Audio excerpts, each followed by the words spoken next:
What's up, everybody? How's it going? Welcome back to the process. Y'all know who I am. I'm Kirby. And of course, we're here to talk about things that affect your money. When I say your money, I am talking about American citizens. That's it. I understand that there's many great people across this world, across the nation, and things like that. But the first thing in my priority is to focus on what is most beneficial to American citizens. And this is the one that came up today. Uh, and the headlines say big tech companies, foreign governments scramble after Trump slaps $100,000 annual fee on H-1B visas. Now, of course, I already know people gonna be upset. They're gonna bitch, moan, complain about what is he doing to this? What is he doing? Of course, he's an autocrat. He's doing everything that going without going through Congress. But this is how I look at it. And again, my priorities go God, America, then Black America.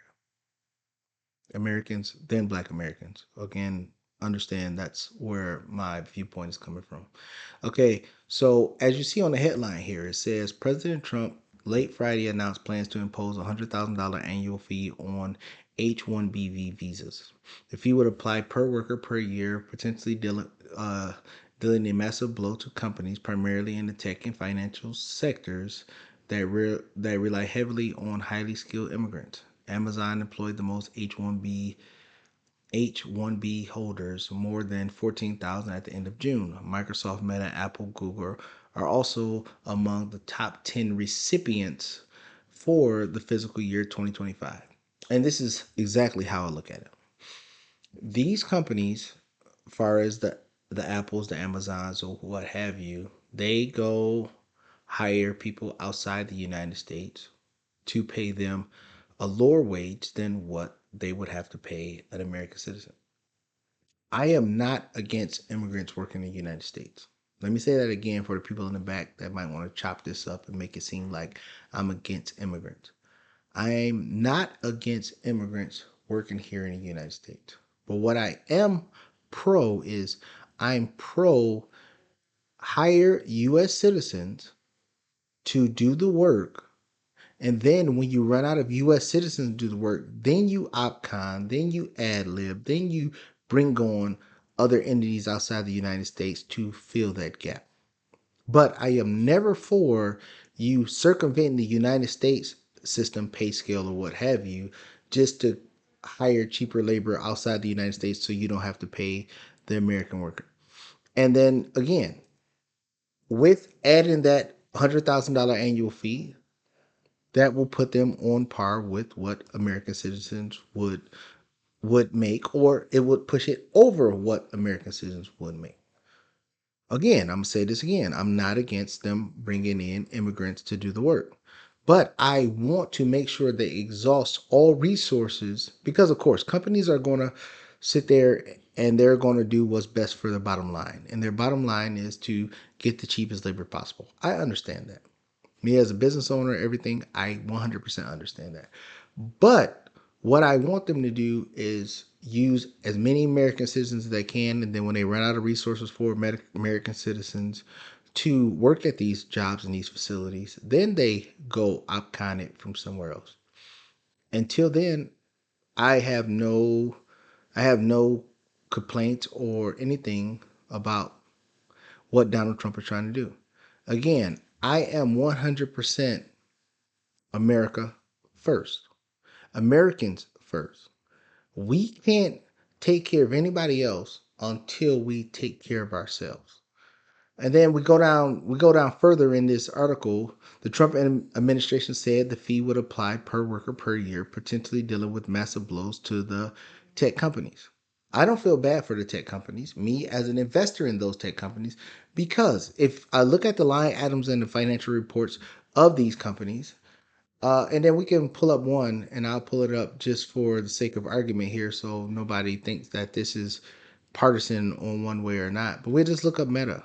Let's just look up Meta, and I'm just picking Meta out of the group. Again, I have not paid attention to anything, and I'm just so let's look at the financials that's going on here. So just let's look at the We can look at the financials. We can look at the financials. We can look at income statements. We can look at income statements, and that would revenue, revenue for 2024, and this is an annual basis. They brought in 164 billion. That's with the B.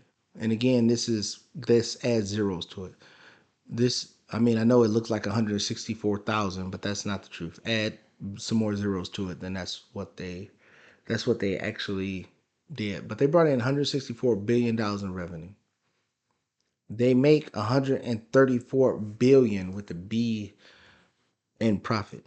So them, of course, the reason why they make the profit because they pay the low. They try to pay the lowest to people that's not in the country, but they get them in the country.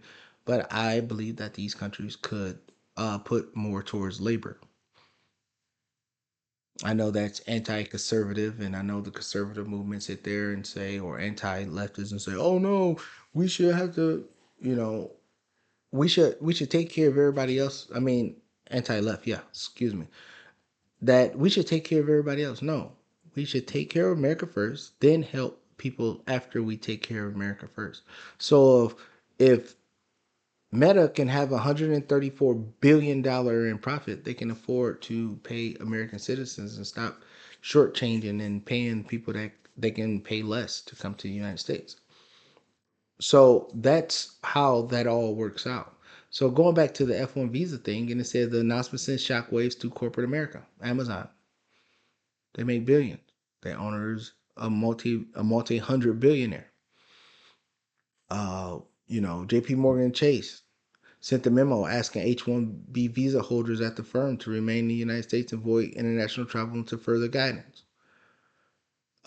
Then, as you see here on this chart here, the top 10 H-1B visa recipients for FY fiscal year 2025. They got Amazon, they got Tata, they got Microsoft, Meta, Apple, Google, JP Morgan, Walmart, Duluth, all of these people.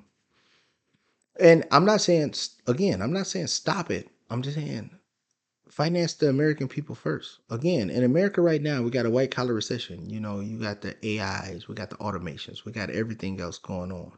But truth be told is let's focus on us first. That's it. Focus on us first. And then of course, OpCon everybody else if you can't fill those needs. If there's not enough kids in America going to college or having the skill set to make these jobs happen, then by all means go outside of the landscape. But don't go outside the landscape to avoid paying the Americans who have to pay the obscene prices for your products, i.e. Apple. They just came out with a new iPhone that's gonna cost you a mint and a half. Don't go outside the United States and hire these people at a lower wage when you want the American citizens to pay for the products that you have. So I just wanted to point that out and just give my point of view on it. And then so for the people that's on the fence or don't know which way to go with it, that's just my view on it and how I believe that it should go. I'm all for helping other countries, but not until we help the people that's here. And we can just take it to a household. For a household here, you'd be crazy to go take care of your neighbor's kids before you take care of your kids. Am I right? Yeah. It's easy for you to take care of. I mean, it would be crazy to go take care of kids or donate money to feeding the children in Africa when your kids are starving, right? And that's the same way I look at America. So that's the only way I'm looking at it. I'm not looking at it as anything other but that. But again, I am American first. It has to be that way. So when we talk about, the ICE infiltrating the plant over there in Georgia, that plant over there in Georgia is in a minority neighborhood where 475 immigrants from another country working there, and these people in this minority community, they don't have jobs. How do that make sense? Now, if you tell me that nobody in that community wanted the job or they couldn't hire nobody from the job, not because of the pay or not because of the cost, because they just didn't want to work, then okay, I get it. But that's not the case. Again, stop looking at what the media is telling you to look at and just look at the facts. That's the only thing that I always beg and implore people to look at. I don't care what side of the aisle you're on. Look at the facts. And that is of the most importance to me and the community and us as American citizens. But with all that said, hit the like, subscribe, comment in the comment section if you disagree, if you agree, whichever, whatever have you. I'm all fine for it. But let your voice be known, and you don't have to go and do nothing crazy and say that I'm crazy. I like that discussion. If you comment in the comment section, I will be gladly and happily reply. But with all that said, I'll see you in the next video. Thanks a lot. I appreciate you. And y'all have a good one and see you in the next video.